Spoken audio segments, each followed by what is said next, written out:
ihminen, joka on 8-4 töissä ja ajattelee, että mä ehdottomasti haluaisin ottaa päiväunet, niin mikä se hetki sitten tämmöiselle ihmiselle olisi? No sitä kannattaa nyt vielä miettiä, mikä sen päivätorkun tai powernapin niin kuin funktio on, että jos sun on pakko ottaa ne päivätorkut, mennään tajuun lähtee, niin kyllä silloin kompensoidaan huonoa niin kuin yöunta, eli sillä haetaan jotain muuta. Mutta jos on semmoinen niin kuin vapaaehtoinen juttu, että sä vähän pikkusen boostaat itseäsi, niin silloin sen niin kuin sillä on oikea funktio tavallaan sillä päivätorkuilla.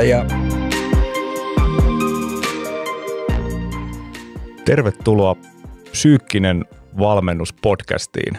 Henri Tuomilehto, unilääkäri. Aivan loistavaa saada sut paikalle. Joo, kiitoksia kutsustani. Silloin kun kutsu käy, niin paikalle tullaan. Mä oon eritoten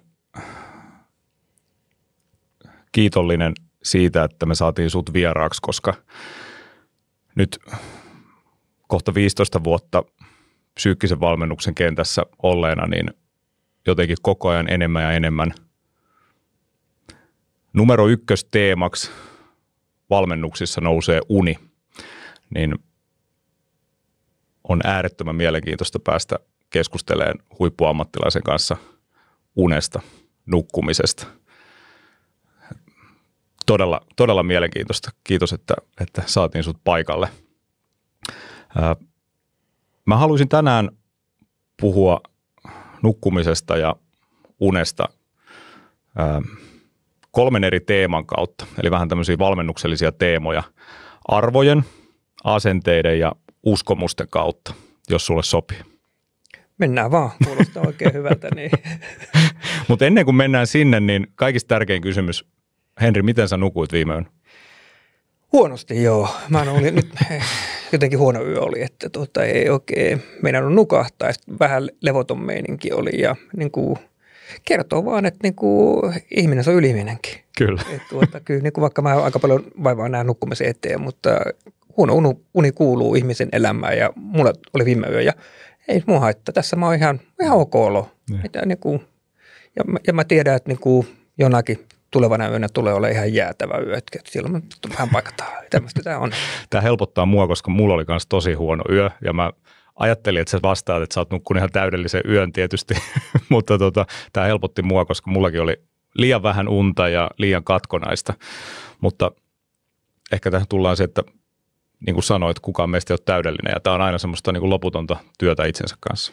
Joo ja se on jännä juttu, kun tuosta vastaanottoa kohta lähden pitämään taas, niin se, miten tämä semmoinen suht helppo asia muuttuu monimutkaiseksi, eli untahan ei voi suorittaa, maailmassa ei yhtään ihmistä, kuka pystyy pakottaa itseensä uneen, vaan ne on meidän aivot, mitkä hallitsee nukkumista ja aivojen polttoaine on väsymys, eli ihmisen elämään kuuluu huonot yöt ja huono nukkuminen ja sitten kun niitä huonoja öitä tulee ja huonoa nukkumista tulee, niin aivot lähtee kompensoimaan. Ja esimerkiksi unitutkimuksessa, miten me nähdään se, niin on se, että niin kuin ihminen nukahtaa tosi nopeasti.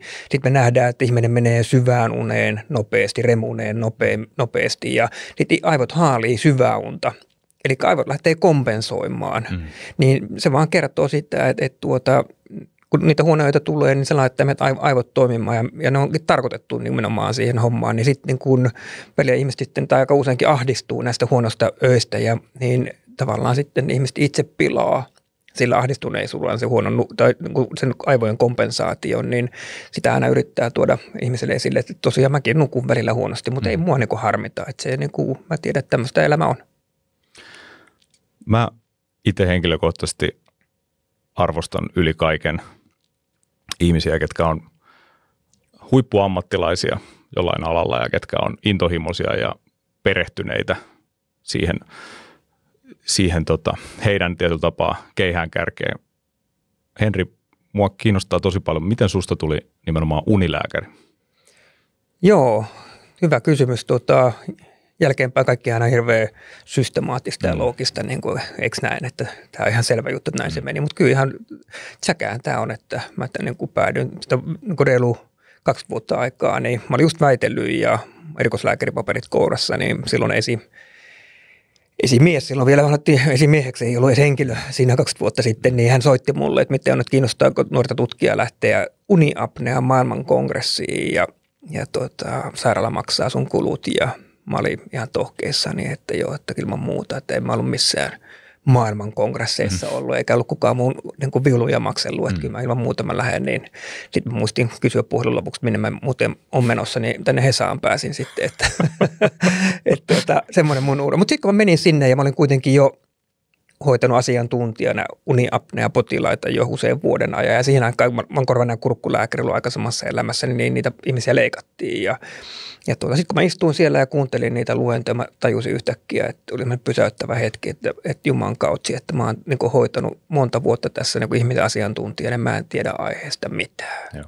Eli se ei kuulu meidän koulutukseen, eikä oikeastaan kuulu vieläkään tuolla niin kuin terveydenhuollossa, niin se on tässä se ongelma. Mutta siitä mun niin kuin mielenkiinto heräsi sitten, ja mä rupesin vähän perehtyä tähän aiheeseen, ja kun tulin kesälomalta takaisin syksyyn sitten, niin sitten jotenkin vaan, että tämä voisi olla semmoinen, niin ja pengoin vähän kirjallisuutta, ja sitten mä huomasin aika äkkiä, että aika monet niistä niin kuin uniapnea-potilasta on ylipainoisia, ja sitten lisää kirjallisuutta vaan eteen, ja mä huomasin, että katos vaan, että semmoistakin asiaa, että kun semmoinen ylipainon ihminen, joka sairastaa uniapnea, että jos semmoinen ihminen tiputtaa painoa, niin miten sille uniapnealle käy, niin sitä ei ole tutkittu.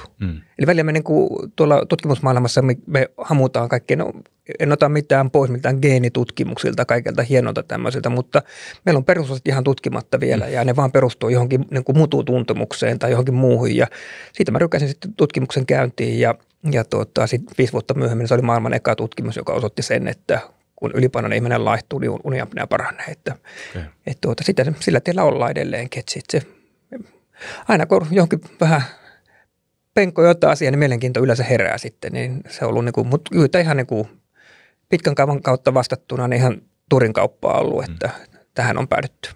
Mutta sä oot ensimmäinen Suomessa, joka on lähtenyt nimenomaan niin kuin tälle tielle, että se on nimenomaan se uni, mikä on keskiössä, ja varmaan kansainvälisestikin oot ensimmäisiä, ketkä on noin isosti sitä lähtenyt tekemään.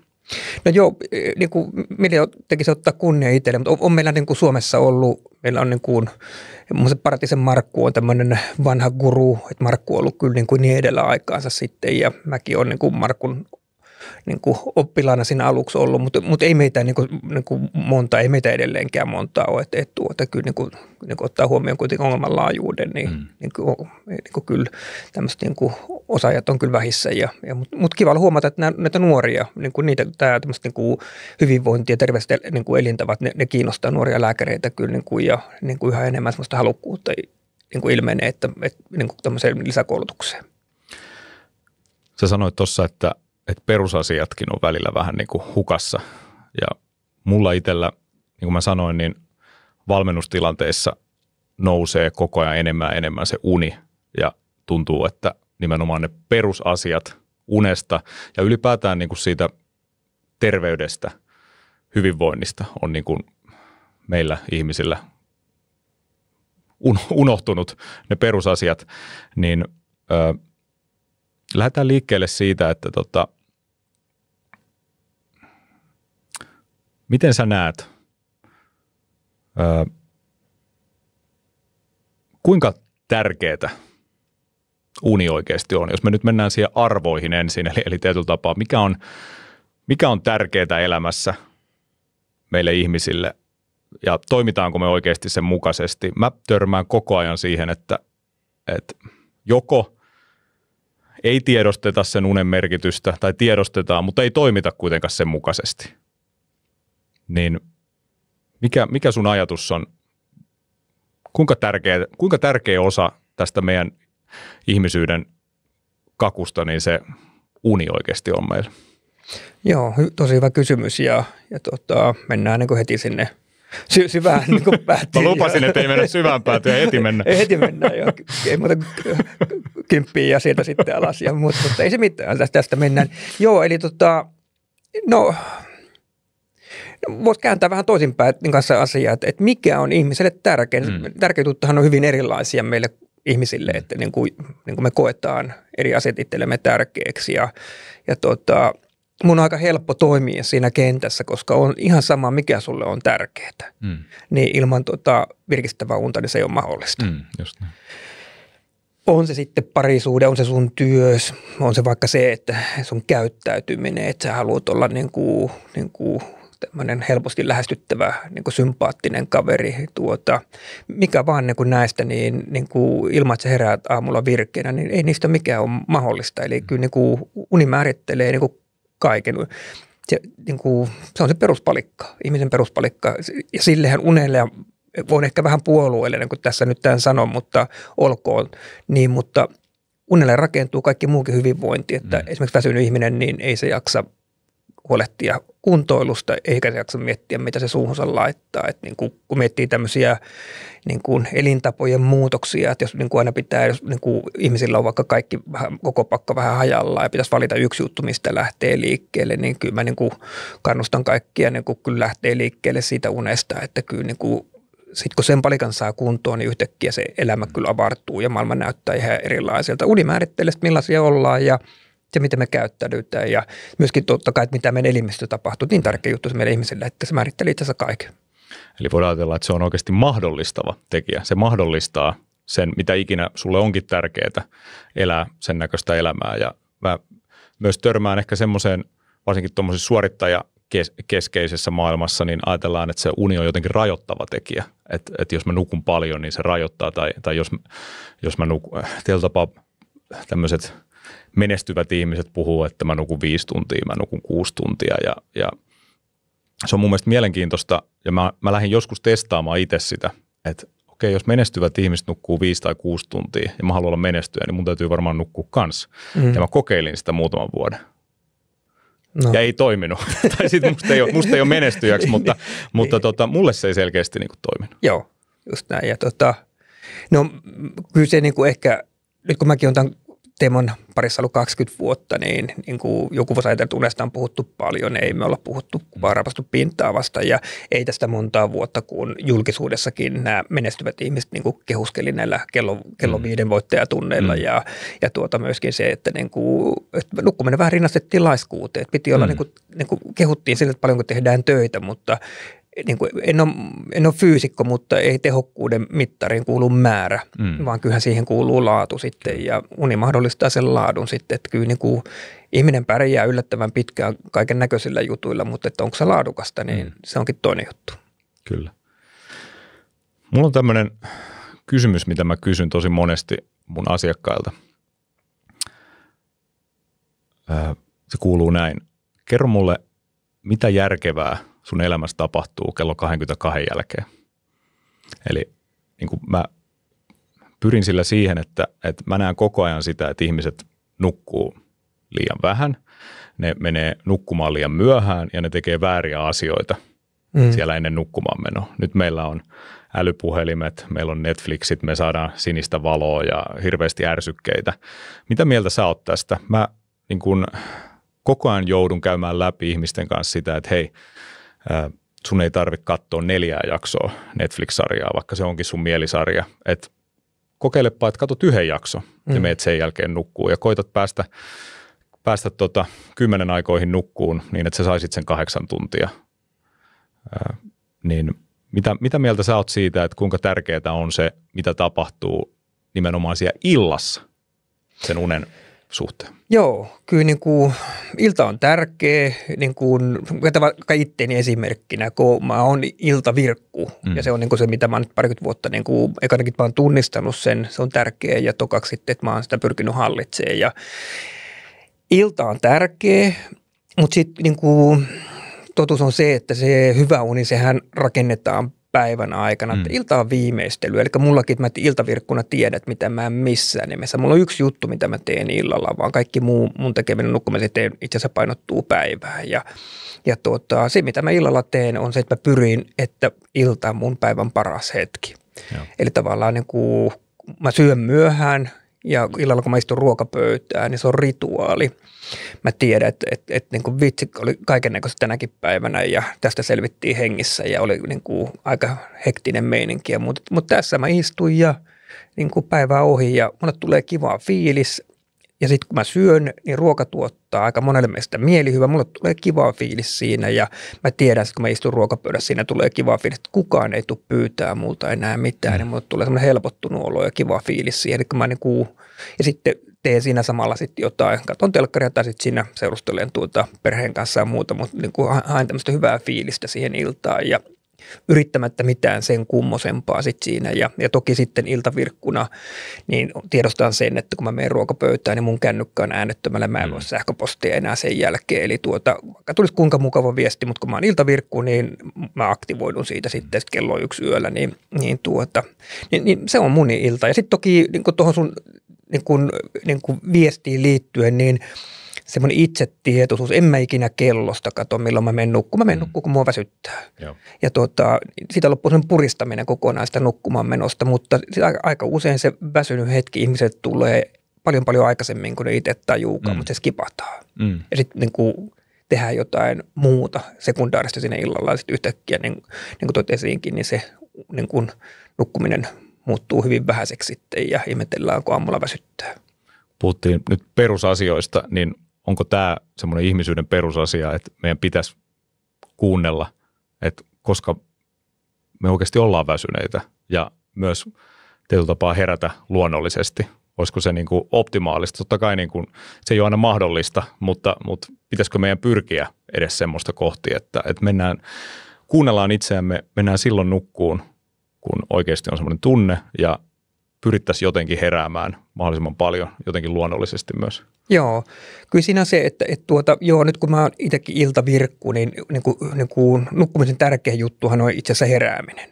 Ja siksi esimerkiksi aamuvirkut, niin sehän suojeleva piirre, ne pärjää elämässä paljon paremmin niin kuin rankkoinakin hetkinä, koska sitten ne ei pysty nukkua aamulla, ne ei pysty venyttämään sitä aamua pidemmälle, vaan ne herää kello 6 tai 7, niillä on hyvä rytmi siinä päivässä koko ajan. Sitten taas niin kuin iltavirkku, niin kuin mäkin, mä pystyn nukkuu 10-11 ja yhtäkkiä mulle voi tullakin ongelmaksi se, että mun rytmit kääntyy kanssa, kun se on luontaista mulle, että mun kello jätättää, niin yhtäkkiä jos mä nukun 11, niin mulla on illalla ongelma sitten, kun niin kuin mun vuorokausirytmi on siirtynyt 3-4 tunnilla eteenpäin ja joo, mua voi väsyttää, kyllä mä menen nukkuu, mutta me nähdään unitutkimuksesta, että mun aivot on edelleenkin kello 7 tai 8, eli uni on pinnallista, eli laatu on huono, eli pitää muistaa, että unessa on niin kuin laatu ja sillä mä aikaansaan sen, että se, millä mä hallitsen mun nukkumista, että mä oon vakioinut mun heräämisen, että mulla on aina tietty kellonaika, milloin mä pyrin herään näin pääsääntöisesti. Ja jos mä pidän siitä kiinni, mä pystyn pitämään tämän iltavirkun silleen hyvin hallinnassa. Ja sitten mulla jää enää jäljelle se, että mihin aikaan mä menen nukkuun. Elämä muuttuu aika helpoksi. Mulla menee yö miten menee. Oma lomalla, oma arjessa nukun hyvin, nukun huonosti niin kuin tänäänkin, niin ei ollut mikään hyvä yö, mutta niin mä vaan tähän päivään heräsin. Mulla on ihan kiva fiilis tähän ja mä tiedän, että jonakin tulevana yönä niin mä otan tämän takaisin sit kanssa. Niin elämä muuttuu aika helpoksi, että kun jäljelle jää vaan se, että milloin menee nukkumaan ja niin kuin mä sanoinkin, että mä menen nukkumaan vasta kun väsyttää, että loppuu tämmöinen puristaminen tästä. Mutta kyllä se vaatii sen aamun vakioimisen, että sitten jos aamu elää, niin sitten elää koko vuorokausirytmi ja sitten tulee näitä haasteita sitten. Ja totta kai sitten ihmiset, jotka tekee vuorotyötä, niin siitähän se tuleekin se vuorotyön haaste, koska ei ole mitään ankkuria siellä. Toi on tosi kiinnostava toi vuorotyö jotenkin. Mä oon miettinyt sitä tosi paljon, että taas niin kuin mikä on luontaista ihmiselle sen kautta.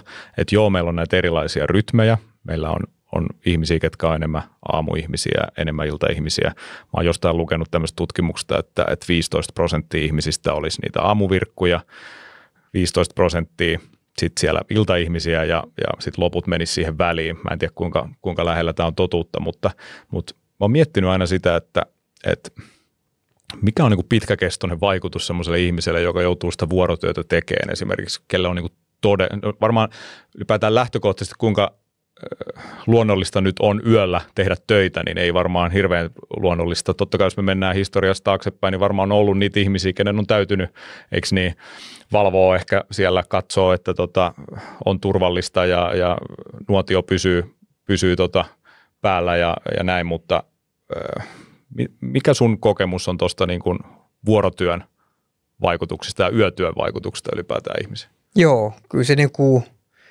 paljon käyn luennoimassa ja tekee tämmöisiä riskianalyysiyrityksiä, missä tehdään vuorotyötä ja aina ne kysyykin sitten ne ihmiset multa, että niin onko mitään niin kuin poppakonstia, millä niin kuin tästä vuorotyöstä selviäisi vähän paremmin, niin mä aina totean, että ikävä kyllä ei ole ja sen takia mut aina pyydetään vaan kerran luennoimaan, että kun ei sillä ollut takataskussa mitään vippaskonstia. Ja kyllä se viesti on, että silloin kun työ on vaativa niin kuin, ja vuorotyö on vaativa työ, eli niin kuin, sehän sopii huonosti niin kuin kaikille ja sitten vielä huonommin jollekin. Eli tavallaan eihän se ole niin kuin fysiologista ollenkaan. Niin silloin on tosi tärkeää tietää ja tiedostaa itse, että kun se hyvinvointi pidemmän päälle, se syntyy tasapainosta kuormituksen ja palautumisen välillä niin kuin pitkällä aikavälillä. Totta kai se elää koko ajan, niin silloin pitää tiedostaa, että se vuorotyö, niin se on yksi lisäpalikka siellä kuormituslaarissa ja se pitää, niin kun se sitä tajuu, niin sitten niin kyllä ollaan heikoilla jäillä. Ja se tarkoittaa nimenomaan sitä, että sit sun pitää kyllä muuten huolehtia kyllä itsestä. Sitten kun sulla on tämmöinen lisäkuormitustekijä, niin sitten pitää elää niin kuin terveellisesti ja huolehtia, että niin kuin muut asiat on kunnolla, eli pyrkiä balanssoimaan sitä vuorotyön tuomaan niin kuin haastetta, että ei siihen mitään muuta niin kuin ratkaisua ole kyllä. Ja sitten ehkä niin kuin mitä välillä näkee sitten, että ihmisillä, kellä on jo ehkä vähän haasteita unessa, niin kuin tämmöinen herkkä unisuus esimerkiksi, niin sitten pitäisi tunnistaa, että ole rehellinen itsellesi ja semmoisia ihmisiä ei vuorotyöhön kannata koskaan lähteä, että kyllä siitä niin kuin todennäköisesti käy huonosti sitten siinä, että niin kuin tietyt luontaiset jutut niin kuin kyllä sillä painaa silloin niin kuin kyllä päälle niin pahasti, että ei sitä vaan sitten tulee käy ylitse pääsemättäksi.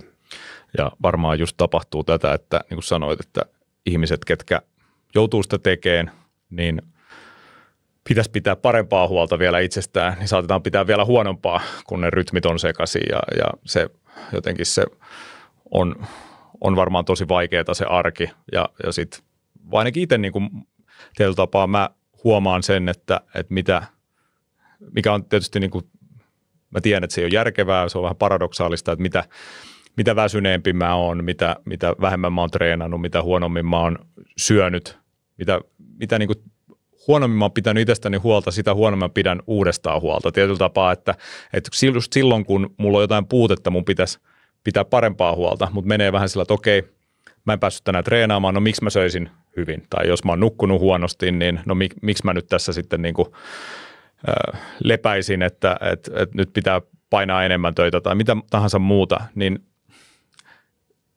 jotenkin tämäkin on mielenkiintoista, että miksi me ei niin kuin kuunnella itseämme enemmän.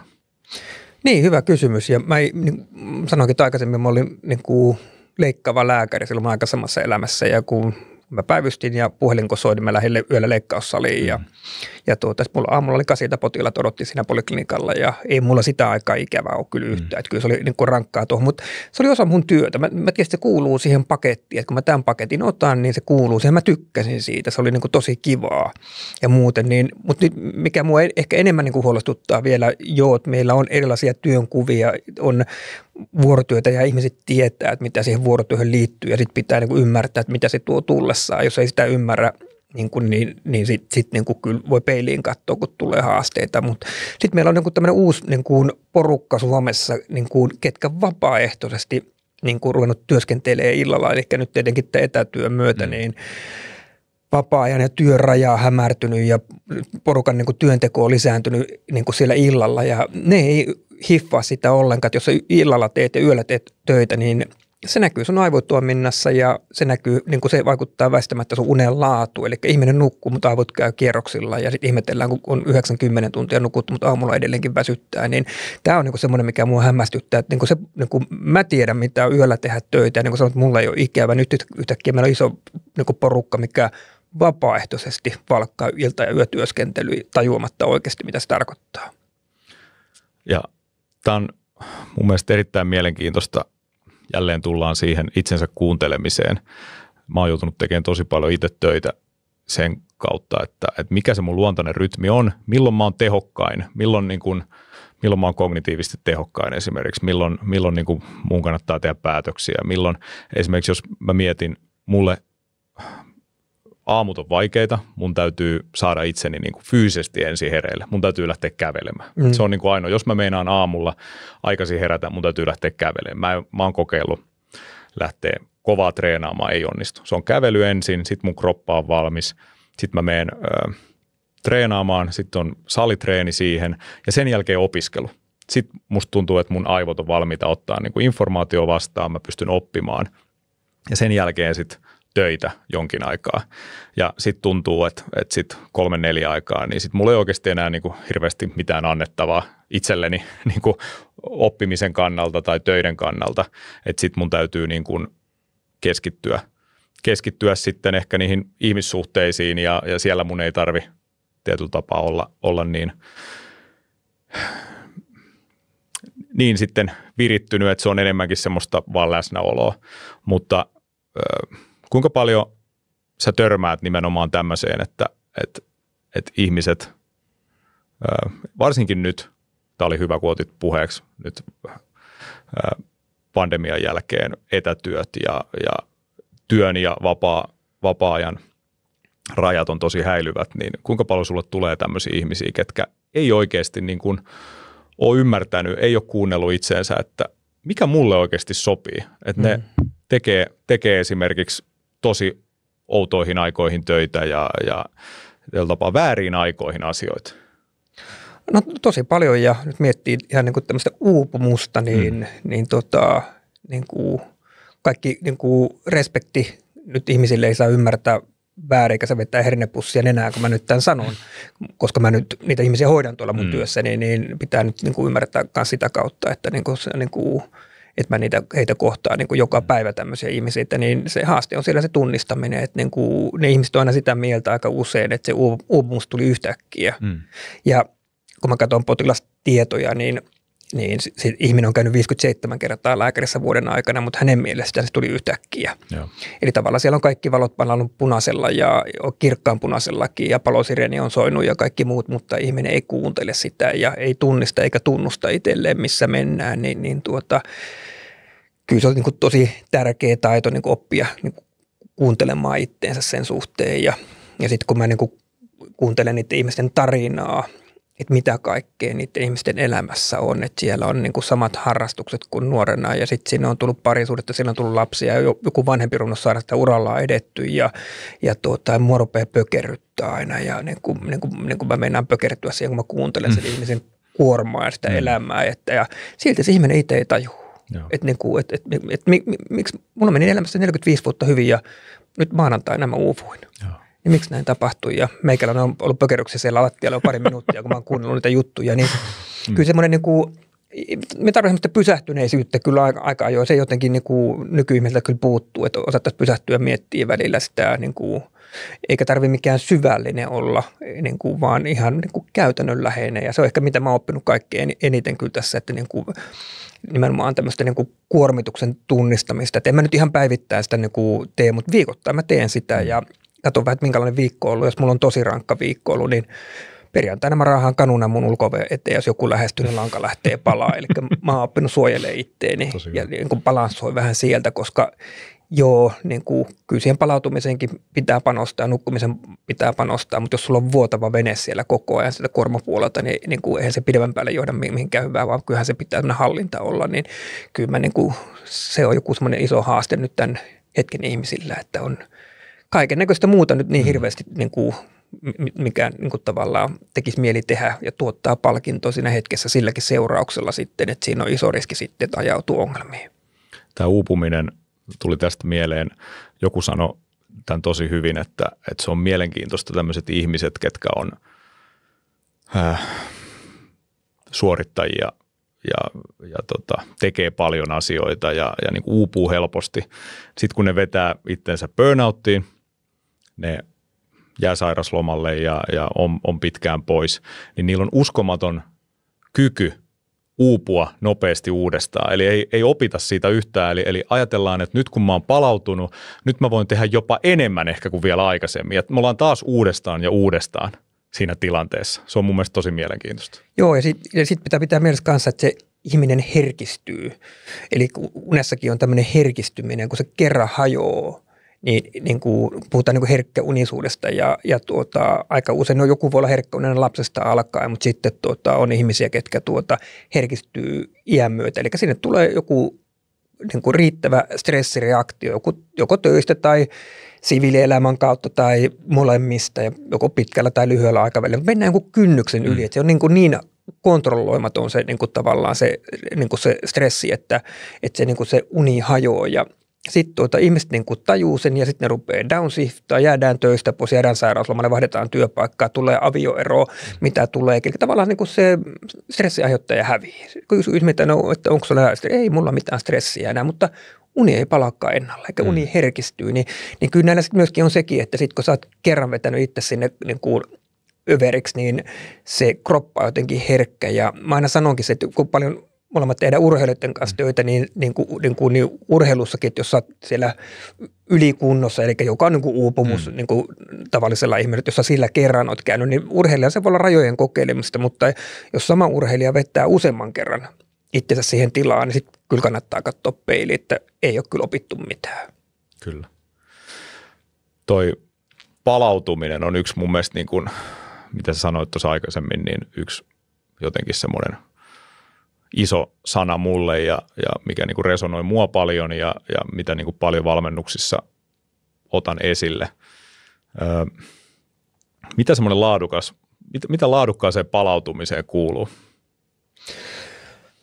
No joo, kun urheilijoiden kanssa tekemistä jonkun joukkueen kanssa, kun mä aloitan aina niin kuin session, niin mä yleensä kysynkin, että miten on, että kun puhutaan nyt palautumista, niin haluatteko, että puhutaan siitä, mikä vaikuttaa 9% siihen palautumiseen, vai mennäänkö siihen, mikä vaikuttaa 10%? Ja onneksi ne on valkannut 90, kun mä sitä 10% oikein tietäisi, mitä mä oikein puhuisin. Eli fysiologisesti palautumista yli 9% tapahtuu, kun ihminen nukkuu. Ja se hyvin tuossa sanoitkin aikaisemmin, että se, että jos mä laitan urheilijan niin kuin nukkumaan paremmin, niin voittaako ne Stanley Cupin, niin ei välttämättä, mutta niin kuin mä sanoinkin, että ei ainakaan ole esteenä se palautuminen, eli se voi mahdollistaa sen. Eli siitähän on kuitenkin monen tekijän summaa, nämä jutut on niin työelämässä kuin urheilussakin, että eihän nämä niin kuin yksilitteisiä juttuja, mutta nämä on, niin kuin, uni on mahdollista ja että se, niin kuin tarjoaa sulle niin kuin jotain niin kuin työkaluja siihen, mitä sä oikeasti haluat tehdä ja muut, että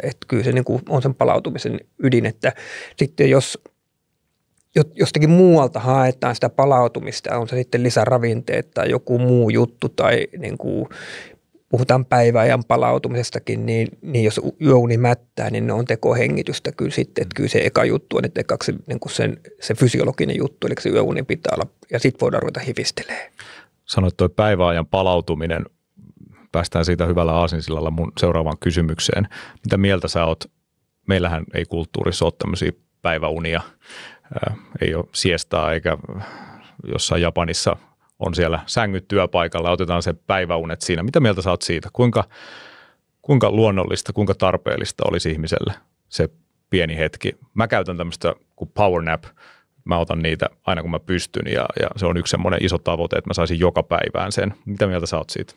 Joo, se onkin hyvä termi, se päivätauko, taas semmoinen huono suomenkielinen sana, se on vähän niin kuin lilluva juttu ja se powernap on paljon ytimekkäämpi. Niin, ekaksi mennään siihen päivän palautumiseen, niin fysiologisesti eihän ihminen päivällä palaudu. Et nyt kun me istutaan tässä näin, niin vaikka tämä on niin kuin makeata jutella, niin ei meidän aivot puhdistaudu tässä, eikä meihin virtaa energiaa, vaan kyllähän ihminen päivällä kuluttaa energiaa. Mutta mä näen, että se on vireystilan hallinta. Siitä on niin kyse sitten tavallaan, että niin mitä paremmalla sykkeellä päivällä liikenteessä, niin sitä todennäköisempi se hyvä yöunikin sulle on. Eli niin vireystilahan laskee sitten niin iltaa kohti, jos pystyy siihen, että mitä mäkin päivällä tavoittelen, että mä oon niin energinen, mä oon hyvällä sykkeellä liikenteessä, mä onnistun sen, niin mun vireystila laskee automaattisesti iltaa kohti. Eli mä oon luonut mahiksen hyvälle yöunelle ja sitten jos käy toisinpäin, niin kuin ikävä kyllä aika monelle ihmiselle käy sitten, että se vireystila lähtee kohoa iltaa kohti, niin kyllähän peli on menetetty. Että sitten se on ihan sama monta kuin tuoksukynttilä laittaa palaa sillä illalla, niin ei se uni sieltä kyllä tuu, että tavallaan se ymmärrys siitä sitten tavallaan se oman niin vireystilan hallinnasta ja rytmityksestä on tosi tärkeää. Ja päivätolkut voi olla yksi juttu, semmoinen powernap, niin voi olla yksi juttu siinä, että siinä tiettyyn hetkeen, kun sun vireystila on matala, ja me ei niitä haluta näitä matalia hetkiä, koska aina kun tulee se matala hetki, niin tunnin parin kuluttua se vireystila lähtee kohoamaan. Ja jos sun päivä on pelkkää matalaa hetkeä, niin kyllä siinä on tosi iso riski, että se vireystila kohoaa iltaa kohti näin. Niin kuin iltavirkkuna tiedän sen kun oma elämällä oli silloin yli 20 vuotta sitten sitä, että mä tein yöllä hommia ja sitten päivällä luulin, että olin tehokas, kun tosiaan se oli ihan lapamaton. Mä en sanonut mitään päivällä aikaa ja se vaan aikaa sai sen, että ainoa, kun mä olin vähänkin virke, oli iltaisin. Eli omalla niin kuin typerällä rytmityksellä niin kuin ruokin sitä mun iltavirkkua ihan kädestä pitäen, kun tavallaan nyt on niin kuin, kun sitäkin pystyy ihan tasan tarkkaan niin kuin kontrolloimaan ja muut. Että kyllä, ne on, niin kuin kyllä mä suosittelen ja sitten etenkin kun mennään urheilumaailmaan, niin siitä on tosi paljon näyttöä, että miten paljon ne päivätorkut hyödyttää, mutta se on just nimenomaan power nap, että sitten yli puoleen tuntia ei saisi niin sen venähtää silloin. Silloin mennään sinne syvän unen maailmaan ja sinne me ei haluta mennä päivällä. Mulla oli tämmöinen tapa, kun mä olin ammattiurheilija, että mä nukuin joka päivä treenien jälkeen. Silloin puhuttiin päiväunista ja sitä teki varmaan tosi moni. Tietysti työpäivä oli 1,5 tuntia, niin se oli aika lyhyt ja oli paljon vapaata aikaa ja se oli ihan selkeä tapa, mutta mä nukuin ehdottomasti just liian pitkään, että se saattoi olla tunti, jopa 2 tuntia ja sitten siitä kun heräät, niin on aika huono vireystila. Nykyään mä laitan itse sillä lailla, että mä laitan 0,5 tuntia tästä eteenpäin kello herättää, joten mä voin olettaa, että mä nukun ehkä 10-15 minuuttia. Mä oon ihan 6 mies. Mutta mitä sä sanoisit, tämä on nyt helppo puhua tässä, mutta se, joka tätä kuuntelee ja katselee ja ajattelee, että mä oon 8-4 töissä ja enkä mä siellä voi mennä siivoushuoneeseen ja ottaa päiväunia, että no mitäs mä voin tästä hyötyä, niin totta kai tämä on jälleen yksilöllistä, mutta miten sanoisit ihminen, joka on 8-4 töissä ja ajattelee, että mä ehdottomasti haluaisin ottaa päiväunet, niin mikä se hetki sitten tämmöiselle ihmiselle olisi? No sitä kannattaa nyt vielä miettiä, mikä sen päivätorkun tai powernapin niin kuin funktio on, että jos sun on pakko ottaa ne päivätorkut, mennään taju lähtee, niin kyllä silloin kompensoidaan huonoa niin kuin yöunta, eli sillä haetaan jotain muuta. Mutta jos on semmoinen niin kuin vapaaehtoinen juttu, että sä vähän pikkusen boostaat itseäsi, niin silloin sen niin kuin sillä on oikea funktio tavallaan sillä päivätorkuilla ja vireystila pystyy hallitsemaan paljon muillakin jutuilla, eli niin kuin säännönmukainen ruokailurytmi on hyvä semmoinen, että sillä mä ylläpidän, mä syön niin kuin 3-4 tunnin välein ja mä ylläpidän hyvää energiaa päivällä ja mä lähden työpäivän jälkeen aina liikkumaan, kun meinaa tulla se huono hetki, niin mä lähden aina työpäivän jälkeen liikkumaan ja vähän riippuen olotilasta, niin joko menen treenaa tai menen sitten kävelee, että niin kuin sen mäkin olen tässä oppinut pikkuhiljaa, että ei pakko vetää täysillä aina, vaan sitten voi mennä kävelemään. Ja ainut pointti siinä, että kun mä lähden, niin mä virkistyn. Ja sitten näihin päivätorkkuihin, niin se on sitten semmoinen optio, että jos niin kuin työpäivän jälkeen kokee, että niin kuin joskus haluaa ottaa sen, niin siitä vaan, että voi sen silloin ottaa, kunhan se ei häiritse yöunen nukkumista sitten, kun eihän se päivätorkku ei ole kaikkien juttu, että jollakin se sitten vaikuttaa tosi radikaalisti yöuneen sitten ja ei mennä enää nukahtaa, niin kyllä se sitten kertoo, että silloin niin kuin ei kyllä kannata niitä päivätorkkuja kyllä vetää, vaan kannattaa sitten niin kuin keskittyä johonkin muuhun sitten oman vireystilan hallinnassa. Otan tähän loppuun vielä vähän asenteista, uskomuksista. Jos mä mietin mun omia uskomuksia nukkumisesta, unesta, niitä on ollut varmaan tosi paljon ja on edelleenkin. Ja on varmasti myös semmoisia haitallisia, vaarallisia uskomuksia. Yksi, mistä me puhuttiin, tämä, että menestyjät nukkuu 5 tai 6 tuntia. No, se ei toiminut mulla. Mä en tiedä, onko se sitten merkki mistä, mutta se ei toiminut. Mulla oli nuoresta asti kehittynyt tämmöinen, minkä mä lopetin 30-vuotiaana vasta. Tämmöinen uskomus, että nukkumaan mennään 12 jälkeen. Että 12, siis se ei ollut niinku tullut mistään, mutta se oli vaan kehittynyt mulla, että sitten kun kello menee 12 yli, niin silloin on yö, jotenka silloin aletaan nukkumaan. Mutta sitten tulikin vähän ongelma, kun piti 6 herätä ja mennä aamujunaan ja mennä valmentaan, niin sitten ei oikein riittänytkään se yöuni. Myös mulla tulee niinku tässä mieleen uskomuksia siitä, mistä me jo vähän puhuttiinkin, että milloin pitäisi mennä, milloin pitäisi herätä. Tietyllä tapaa nämä niin kuin auringon, mikä mua kiinnostaa niin kuin taas tämä, että mikä on luonnollista, jos aurinko nousee, onko se meille merkki siitä, että silloin meidän pitäisi periaatteessa nousta ylös. Silloin kun tulee pimeä, onko se niin kuin luontaista meille mennä nukkumaan. Niin tapaa, mitä sä näkisit, että mitä on semmoisia, niin kuin, mihin sä oot törmännyt joko omalla kohdalla tai asiakkaiden kohdalla, tämmöisiä niin kuin haitallisimpia uskomuksia unesta, nukkumisesta? No kyllä varmaan yksi on se, että ilta 6 jälkeen ei saa syödä. Niin kuin se, että iltasyöminen ja tämä Suomen ruokakulttuuri, tämä syömiskulttuuri on tosi erikoinen, että niin kuin missä maailmassa vedetään päivälle 4-5 aikaa. Suomi. Ei missään muualla. Ja niin kuin vireystilan kannalta se tekee hankalaa. Se on se kaikkein huonoin hetki meille muutenkin. Eli iltapäivä on ihmisen huonoin hetki vireystilan kannalta. Mitä me suomalaiset tehdään?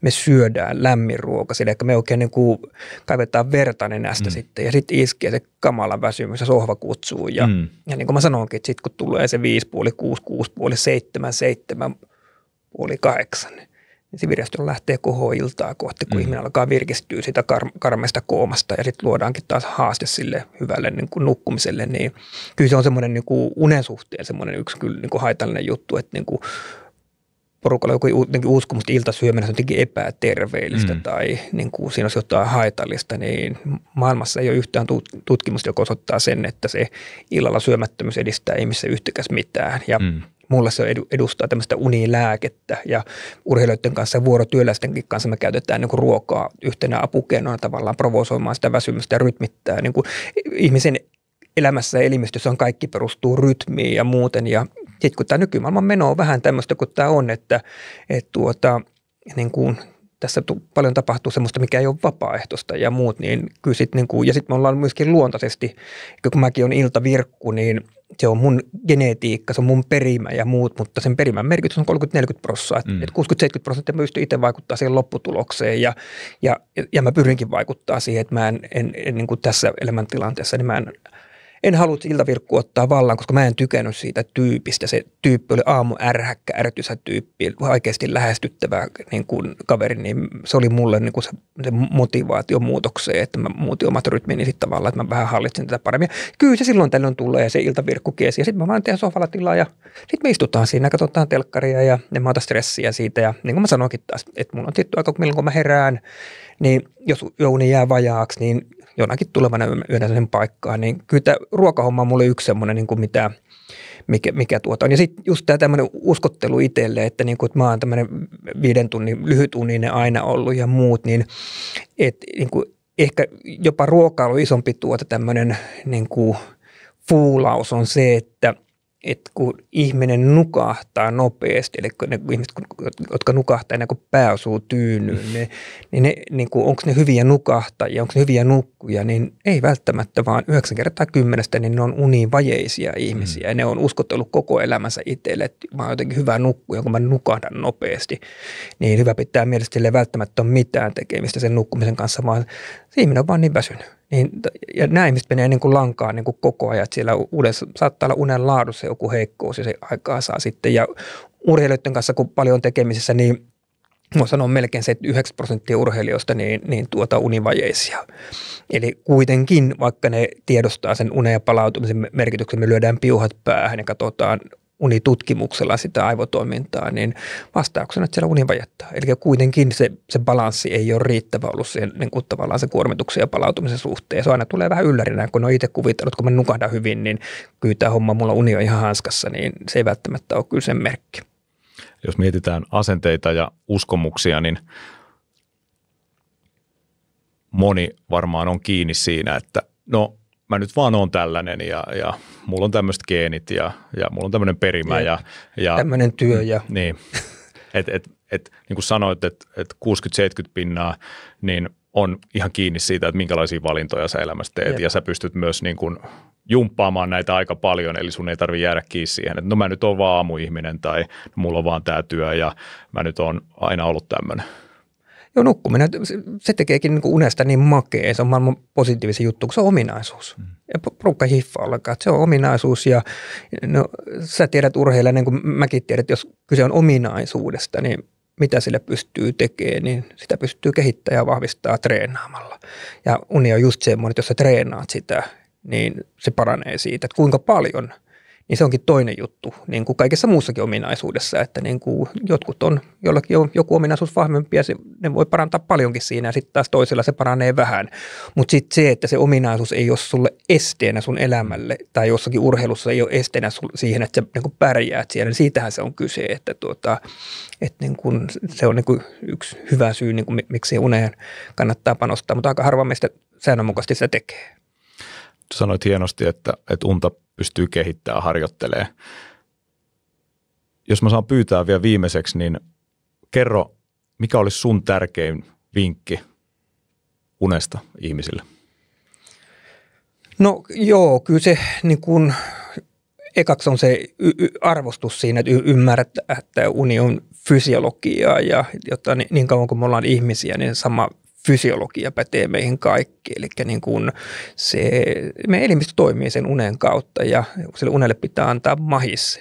Sitten kun se ihminen ymmärtää tämän, niin sit se ihminen ainakin aika jotain, kun tulee valinnan paikka, niin saattaa tehdä niitä oikeita valintoja. Mutta kyllä se lähtee siitä niin kuin isosta ymmärryksestä oikeasti, miten tärkeä juttu tämä on. Ja sitten toiseksi, että mitä kaikkea makeata tämä uni mahdollistaa meille, niin kyllä mä aina siitä lähtisin ponnistamaan.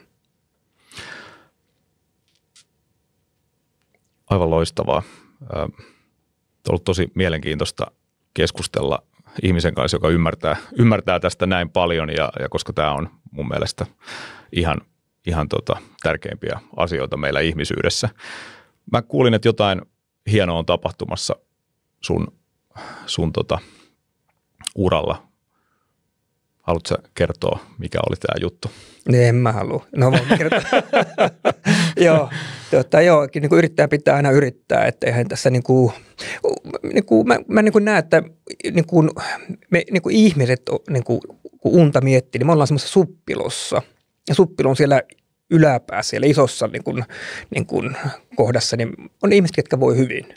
Ne nukkuu hyvin ja ne on energisiä ja ne pärjää elämässä vallan mainiosti. Ja sitten mitä alemmaksi mennään sitä suppiloon, niin sitä enemmän alkaa olla haasteita unessa ja jaksamisessa. Ja mä oon 20 vuotta mä oon viettänyt siellä ihan suppilon, ihan siinä kaikkein tiukimmassa kohdassa. Eli ne ihmiset, ketkä mulle vastaanotolle tulee, niin niillä on unihäiriöitä. Eli unihäiriöt on sairauksia ja niitä on yli 80 erilaista. Eli niillä on tautiluokitus, niin kuin verenpainetaudilla ja diabeteksella on tautiluokitus, niin mä oon niitä ihmisiä hoitanut, että se on niin kuin sitä tiukka hardcore-meininkiä.